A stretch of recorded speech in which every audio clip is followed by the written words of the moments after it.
Hello people, I am Jaby KOAY, joined by ACHARA KIRK. What's up? We're looking at the trailer to TRIBHANGA. TRIBHANGA. I got a funny feeling.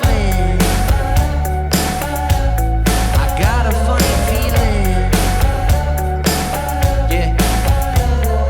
This is the official trailer, starring Kajol and Mithila Palkar, as well as Tanvi, Azmi, and Kunaal Kapur. We have an interview with Mithil on this channel, if you guys would like to watch that. What was I gonna say? Twatch it.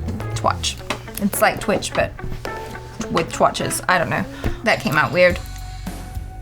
We have an interview on this channel with Mithil if you'd like to watch that, and there will be a link in the description as well as a button at the end of this video if you end up staying to the end, which most of you won't, but that's okay. It says in the description, Kajol and Mithila in the same film, 2021 already rules. I agree. TRIBHANGA, is that how you said it? I said TRIBHANGA. TRIBHANGA is an Odissi dance pose that is disjointed and asymmetrical yet mesmerizing and sensuous. Ooh, I like that. So much like the lives of the three women characters of the film, Nayan, Anu, and Masha. A searing drama about a dysfunctional family consisting of women from three different generations. TRIBHANGA, Teddy Medi Crazy stars Kajol, Mithila Palkar, Tanvi, Azmi, Kunaal Kapur, Vaibhav, Tatwadi, Kanwaljit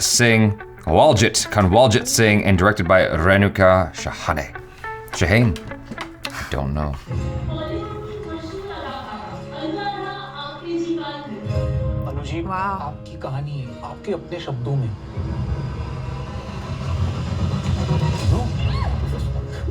She's abhang. क्या लिखती थी? क्या अब भी कुछ जीना बाकी है? हाँ, अभी भी बहुत जीना बाकी है। अजीब है, पर जीनियस है तो थोड़ी अजीब होगी ही। और मेरी माशा? जी मम्मी जी, मैं बस निकल ही रही हूँ। समअभंग, completely balanced। और मैं त्रिभंगा। मैम, आपकी माँ कोमा में है तो आपको कैसे लग रहा है? तुम्हारी माँ कोमा में होती तो तुम्हें कैसे लगता? I know that she's left the copyrights to you. कैसी ऊंची बात कर रही हैं आप? बहन जी और मैं, हमारे तार जुड़ गए हैं। तार जुड़ गए? अब तो कट गए ना? कोमा में चली गई, हाँ? और अब घूमते रहो बिना तार के, वायरलेस। आपका पक्ष नयन जी के लिए सबसे ज्यादा महत्वपूर्ण है। अगर मेरा मुंह खुल गया ना, बहुत बेइज्जत होगी। I promise you, it will not be pretty। मेरे अपने घर में मैं सुरक्षित नहीं थी, सिर्फ इसकी वजह से। What? I is a tigress when it comes to me.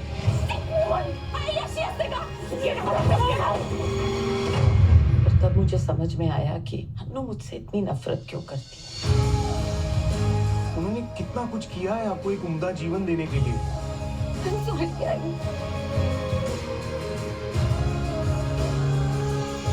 I can't.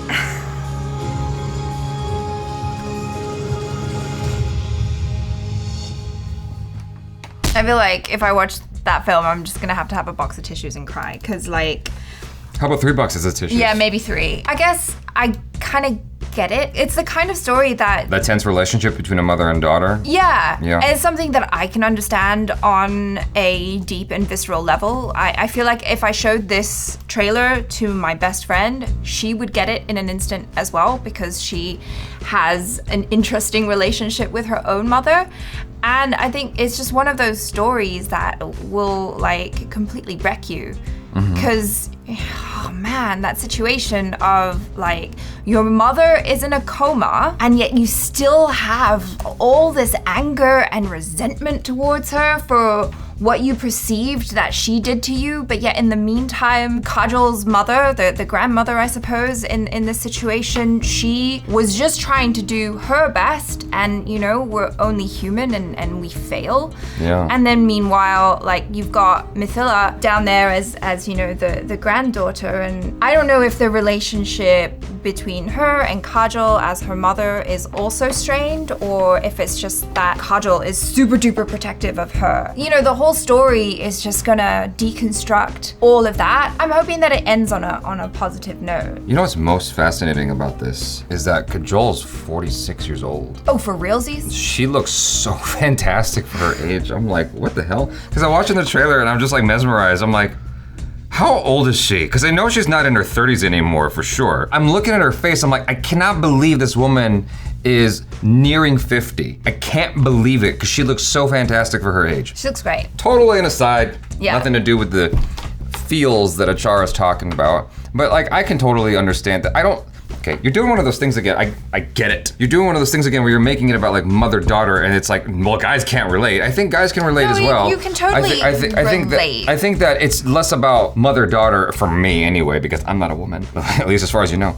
Not yet anyway, it's still 2021, baby. So what I'm trying to say is, stop with the jokes. What I'm trying to say is I don't observe this as a mother-daughter thing. I observe it as a parent-child thing, because I think that lots of people out there, whether it's mother-daughter, mother-son, father-son, father-daughter, I think there's a lot of people out there who have very complicated relationships with their parents, me being one of them. Not about my mom, but more my dad, where it's like this really weird, tense thing that you try to make sense of because you are bound to them by blood, even though they didn't do things to what you feel are the best standards possible. They still love you in their own way, and it's so complicated and difficult to accept that. And I think that's what the story's about ultimately, is learning to forgive her mom and understand that she loved her in the way that she understood within the limitations and parameters that her mom got, that life gave her. That's just how it is. Your parents are doing the best they can, and then they pass that on to you. And so you have to wrestle with the skeptical data you've gotten, as well as just the inborn stuff from your parents, and that mushes together into this weird thing that you spend your life making sense of, going to therapy and talking to friends and like, ah. And then you have your kids,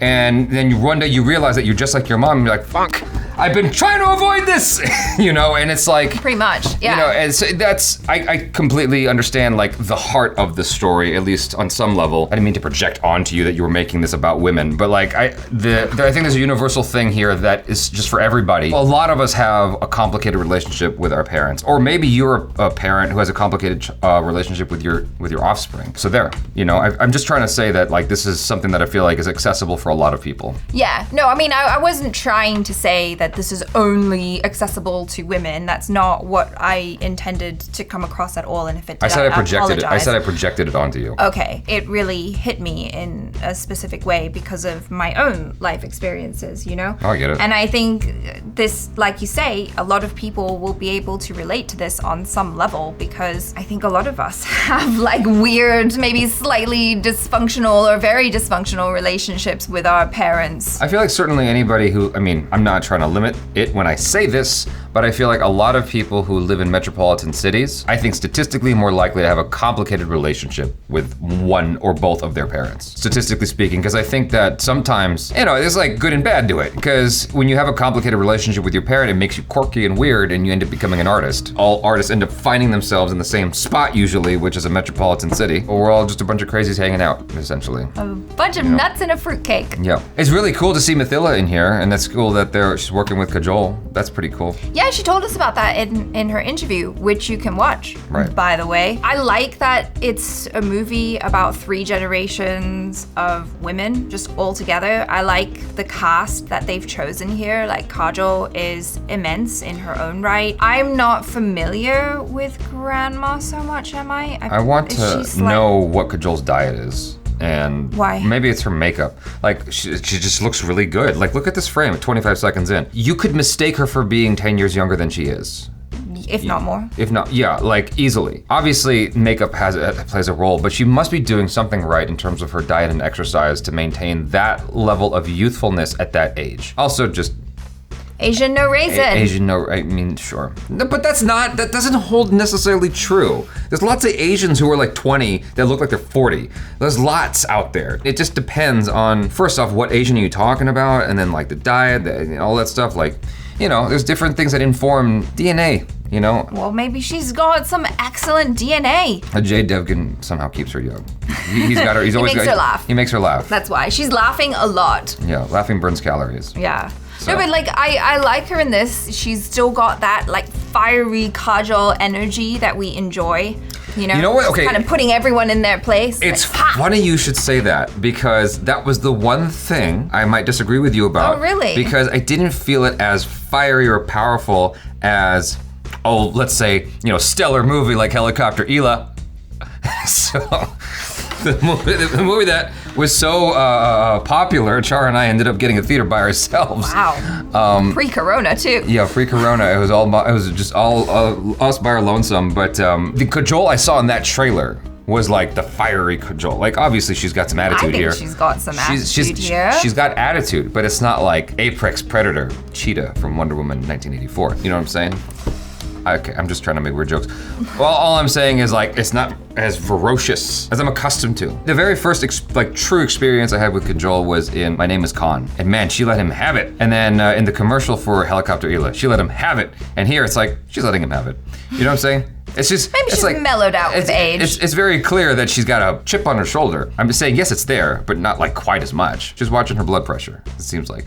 But what is the thing, is my question. What is the thing? Because she said something about like living in that home with her mom, and it seemed like something weird happened. Well, maybe there was neglect there, because it seems like her mom was a successful writer in her own right. It seems a lot more dubious than that.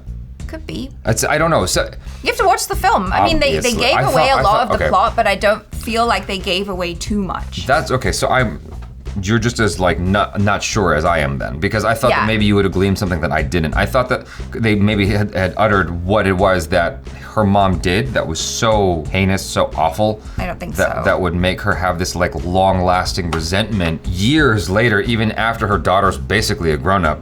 Even then, like she still has this long-lasting resentment towards her mom. What is it that her mom could have done that was so bad that she still holds on to that?